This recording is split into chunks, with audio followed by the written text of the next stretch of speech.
ہمارے حضرت حکیم الامت قدس اللہ تعالیٰ سے رہو نے ایک بڑے کام کا نسخہ بتایا۔ اللہ تعالیٰ ہم سب کو اس پہ عمل کی توفیق عطا فرمائے۔ فرمایا کہ یہ جو انتقام کی خواہش ہوتی ہے، بدلہ لینے کی، اور کسی انسان سے شکایت ہوتی ہے کہ اس نے میرے ساتھ برتاؤ اچھا نہیں، اس سب کی جڑ یہ ہے کہ ہم دوسروں سے امیدیں وابستہ کیے ہوئے، یہ میرے ساتھ اچھا معاملہ کرے گا، یہ میرا رشتہ دار ہے لہٰذا میرا خیال رکھے گا، میں جاؤں گا تو میرا اکرام کرے گا، میں کوئی اس سے بات کہوں گا تو مانے گا۔ توقعات وابستہ کی ہوتی ہیں ہم نے مخلوق سے، جب وہ توقع پوری نہیں ہوتی تو دل میں شکایت ہوتی، بھائی ہم اس کے گھر گئے ڈھنگ سے بات ہی نہیں کی اللہ کے بندے، ہمارے سے ہمیں نہ چائے کو پوچھا، نہ ہمیں بٹھایا، نہ ہمیں ہمارا کوئی کرام کیا، چلتا کر دیا۔ یہ کیوں ہو رہی ہے شکایت؟ اس لیے ہو رہی ہے کہ اس سے توقع باندھی تھی کہ میں جاؤں گا تو میرا اکرام کرے گا، میری خاطر تواضع کرے گا، میرے ساتھ اچھی طرح پیش آئے گا، وہ توقع پوری نہیں ہوئی، شکایت ہو۔ اگر کوئی آدمی، اللہ تعالیٰ ہم سب کو بنا دے کہ مخلوق سے کوئی توقع ہی نہ رکھو، کسی سے بھی، اور جو کام کرو اللہ کے لیے کرو۔ اگر کسی سے ملنے جا رہے ہو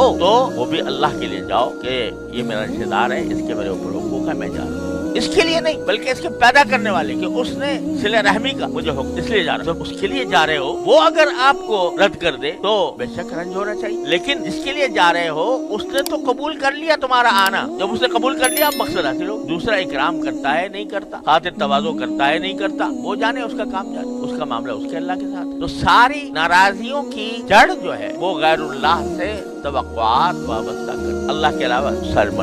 توقعات وابستہ کی ہوئی، تو اس کی وجہ سے یہ خراب ہو رہی ہے۔ عیادت کے لیے کسی کے جانا ہے تو کاہے کے لیے ہونا چاہیے؟ اللہ جل جلالہ کی رضا کی خاطر۔ کیا عیادت کا ثواب یہ ہے کہ جب تک آدمی بندہ کسی کی عیادت کرنے کے لیے جا رہا ہوتا ہے، جتنا وقت اس میں لگاتا ہے، 70,000 فرشتے اس کے لیے دعا کرتے ہیں۔ اب اگر کوئی یہ سوچے کہ بھائی ہم تو اس کی عیادت کے لیے گئے تھے، وہ ہماری عیادت کے لیے نہیں آیا، تو اس کا مطلب یہ کہ عیادت اللہ کے لیے نہیں تھی، وہ عیادت اس لیے تھی تاکہ اس کا بدلہ ہو۔ حدیث میں الفاظ پہ استعمال فرمایا کہ لیس الواصل بالمکافئ، صلہ رحمی کرنے والا وہ نہیں ہے جو بدلہ کرے کہ میں اس نے میرے ساتھ یہ کیا تھا تو میں یہ کروں گا، اس نے نہیں کیا تو نہیں کروں گا، اس نے ہماری شادی پر تحفہ دیا تھا تو ہم بھی نہیں، جب ہمارے ہاں شادی ہوئی تو اسے تو کچھ بھی نہیں، میں کیوں؟ تو یہ کیا ہو رہا ہے؟ یہ بدلہ ہو رہا ہے، اور اس بدلے کی خاطر دینا یہ حرام ہے، ریاکاری ہے، اس میں نہ دو تو بہتر ہے۔ لیکن اگر یہ ہو کہ میرے بھائی ہے، میرا رشتہ دار ہے، اس کی خوشی ہے، میرا دل چاہتا ہے کہ میں اس کو کچھ تحفہ دے دوں اللہ کے لیے، کیونکہ حضور اقدس صلی اللہ علیہ وسلم نے فرمایا کہ تہادوا تحابوا، کہ ایک دوسرے کو ہدیے دیا کرو، آپس میں محبتیں پیدا ہوں گی، اس لیے دے رہا ہوں، چاہے شادی کا موقع ہو، چاہے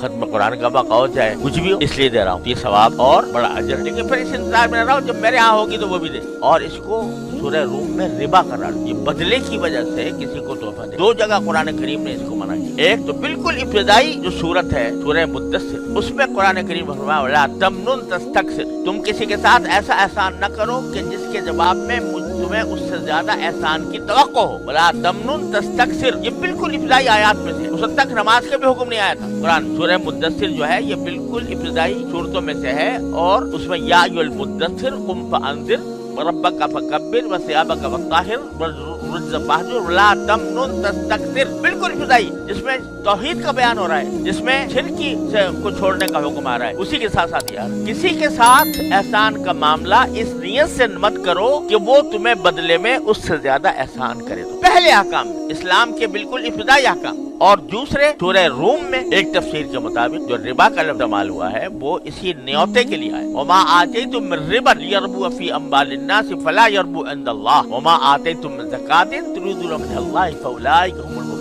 ما آتیتم من ربا لیربو فی اموال، یہ جو تم سود کا معاملہ کر رہے ہو، یہ سود ہے کہ میں نے آج فلاں کی شادی پر اتنے پیسے دیے تھے، جب میری ہوگی تو یہ مجھے اس سے زیادہ دے، یہ سود، اس کو ربا کرا۔ تو پیسے تو دونوں صورتوں میں جا رہے ہیں، لیکن ایک صورت یہ ہے کہ اللہ کی رضا کے لیے خرچ کر دو، جس کا نتیجہ یہ ہونا چاہیے کہ اس کے مقابلے کا بدلے کی توقع نہ ہو، اور جہاں بدلہ آ گیا تو بس اخلاص ختم، اخلاص ختم تو ثواب ختم، بلکہ ریاکاری کا گناہ لازم آ گیا، نہیں دوں گا تو ناک کٹ جائے گی۔ تو اب دینا کس لیے؟ مخلوق کے، اور مخلوق کے لیے کوئی کام کرنا یہ شرک کی ایک قسم ہے۔